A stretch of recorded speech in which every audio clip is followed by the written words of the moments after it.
Amy Carney. I'm a mom of 6. We've been in the Scottsdale Unified School District for 19 years. I've got a child in high school, middle school, and elementary school right now. And we, the parents, felt it was important that concerned parents and community members showed up tonight, despite the board members not showing up in person for tonight's meeting. We have been touted as a belligerent mob, and many untrue narratives have been spread over the past several days. So we're here to tell you who we really are. In reality, we are Scottsdale Unified School District parents, grandparents, community members, and tax-paying citizens who care about education and how our kids are being educated or not being educated. We believe as parents that it is our right to guide the education and medical health decisions of our children, and right now we're not liking the direction that we see our leadership heading, and we're seeking transparency from our elected officials. No one could have expected such a huge turnout at Scottsdale Unified School District's board meeting last week. Despite what has been said by administration or the media or on social media, let me be clear, in no way was there any premeditated intent by us to purposely disrupt that meeting with anything more than our presence and our public comments. It's unfortunate that there were agitators in the crowd, but you cannot blame parents for being upset right now. We also will not be held responsible for any organized groups that come to our school board meetings to purposely cause disruption. That is not who we are. Dr. Menzel voiced that he was disappointed in those in attendance at the May 18th board meeting. Yet does he and the governing board understand that we, the parents, are disappointed? That many people don't just show up here on a Monday or a Tuesday night unless they care and they're concerned. If our district leadership would be more transparent and maybe make better choices, we would not have to even be here doing this right now. But we are here, and we won't be silenced. These are our kids, and these are our schools. You should also know that parents across the state of Arizona have been meeting. This past week, we've been hosting meetings in our homes to organize a parent-led movement to reclaim our Arizona schools. Parents are uniting together to create support teams in every region of the state to create a system of support for each other. Parents have been speaking out at board meetings, but we're being lied to, ignored, and even harassed. Myself harassed by the Scottsdale board president on social media. We, the Arizona Parent Coalition, officially launched on Wednesday a campaign to actively recruit, train, and support parents to run for our school boards. Yes. Yes. Parents know their children best, and we need more parents on our school board that will respect and protect our parental rights, all while offering our children a quality education without tainted political bias. Yes. Yes. Amen.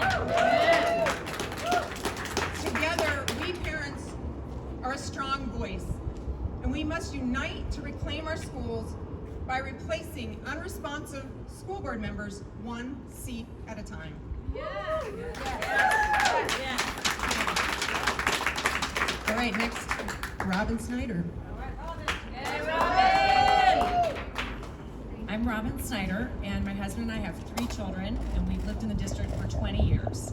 And we've enjoyed Scottsdale Unified School District tremendously over the years.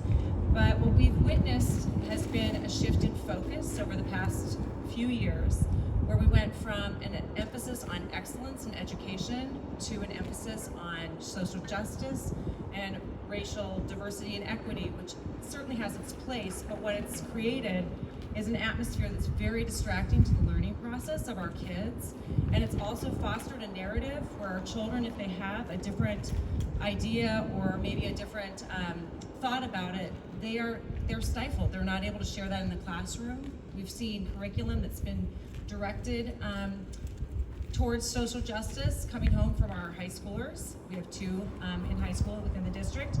And even as recently as last Friday, our freshman English class for our son, he chose to spend the hour talking about the SUSD meeting rather than teaching English, which I'm sure was not part of his plan. But anyhow, I think there's been a move from teaching our kids how to think, and they're just telling them what to think.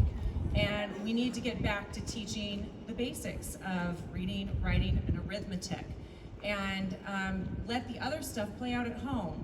We're the parents. We'd like to be able to impart our value system on our kids and not have it shoved down our throat by an administration or a board that is choosing a curriculum without vetting it or even involving the parents. So we're really asking for transparency. We're asking for a collaborative effort, that they would involve us in choosing of curriculum, whether it's a survey of the parents or whatever it takes. We'd like to see that. At the end of the day, I can tell you from having kids who've played on multiple sports teams, they don't care about the race or what these kids look like that they're on the team with. They're all on the team. And our kids don't think about this stuff, but now what's happened with the critical race theory in the district is they've made it forefront. It's all the kids are thinking about, and it's really created an environment that's somewhat hostile and just not healthy for these young kids. So I'm going to hand it over to my friend Michelle. Hi, my name is Michelle Walker, and again, like these ladies, I have 3 children who have gone through the school district, 2 of which who are still in the district, a high schooler and middle schooler. And I think, what the board needs to realize is all we want is transparency. Transparency about mask wearing. Is it going to be a choice, which everyone has that choice? Is it going to be a choice about having a vaccine? Is it going to be a choice about what our kids are learning? We need more transparency so we can decide, not the week before school starts, but sooner, that, well, if we don't agree with what's happening, we can pull our child and find a different place that fits what we want as a family. And, I've always been a huge supporter of the teachers, the staff, everything. I've been very involved in the school, and everything is just tearing everyone apart, and it breaks my heart. Like, I could start crying right now. So that's all we're asking. And I have to say, I'm frustrated personally when some of the board members don't even have children, and they're making decisions. If you don't have a kid, get off the board. And I am disappointed also in last week's board meeting by some of the parents who, maybe spoke out and were a little irresponsible, but I think it's because we're so outraged, and our governor lifted the mask mandate. Our children are 99.7% safe from getting this virus, and I know everyone's scared, and it's partly the media and everything else. The teachers are making our kids scared. It's causing division at home, and it's really horrible what's happening. So we just want to understand and make sure that when we start the next school year in August, that we can all be a good family again together, an SUSD family. And that's what we want. We're not here to fight the board. We're just trying to understand what they're trying to implement. Thank you.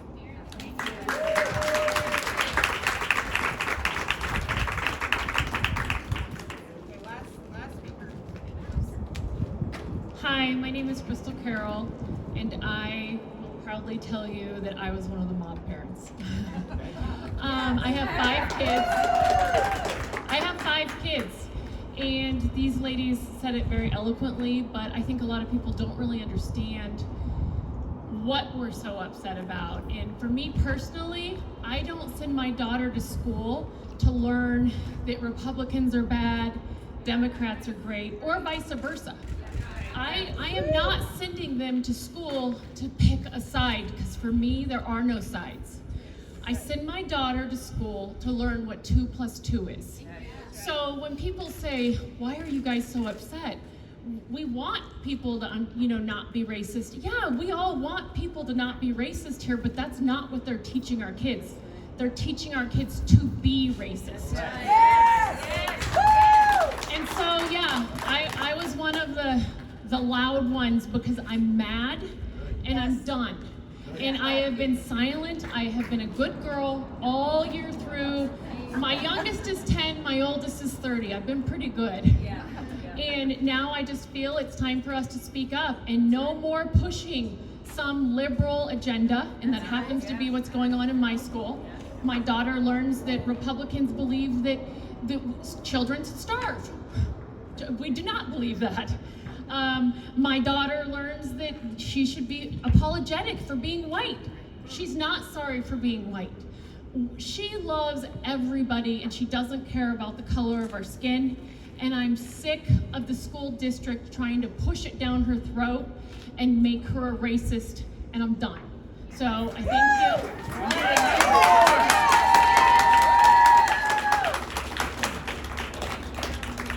Okay, so that kind of concludes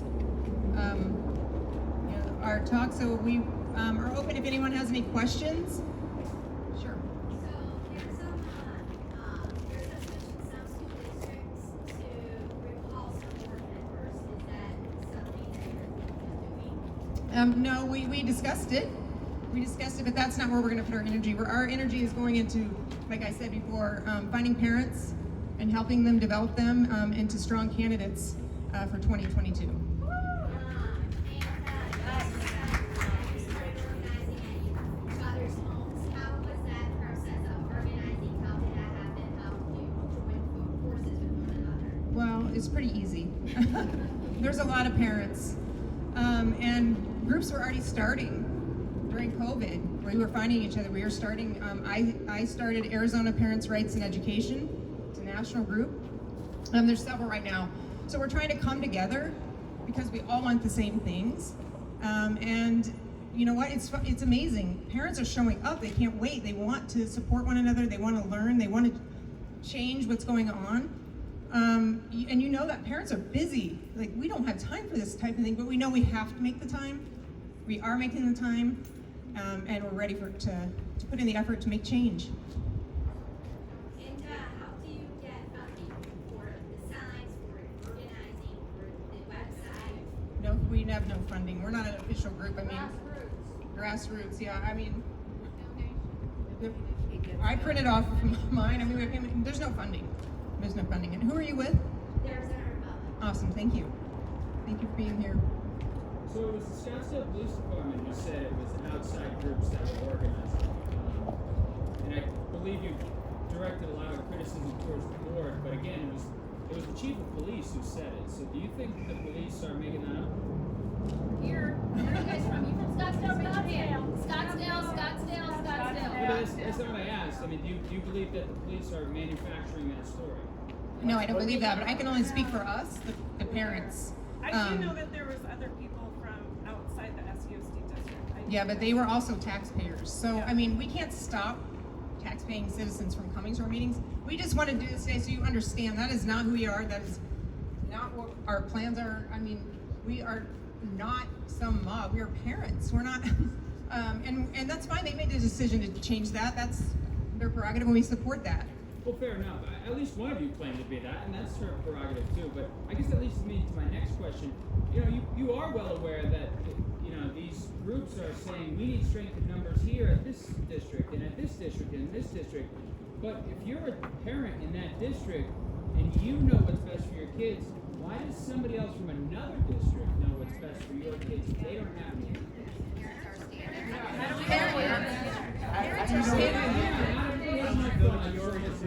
You can have my Here's a better question. Why are there people on the school board who don't have kids? Yes.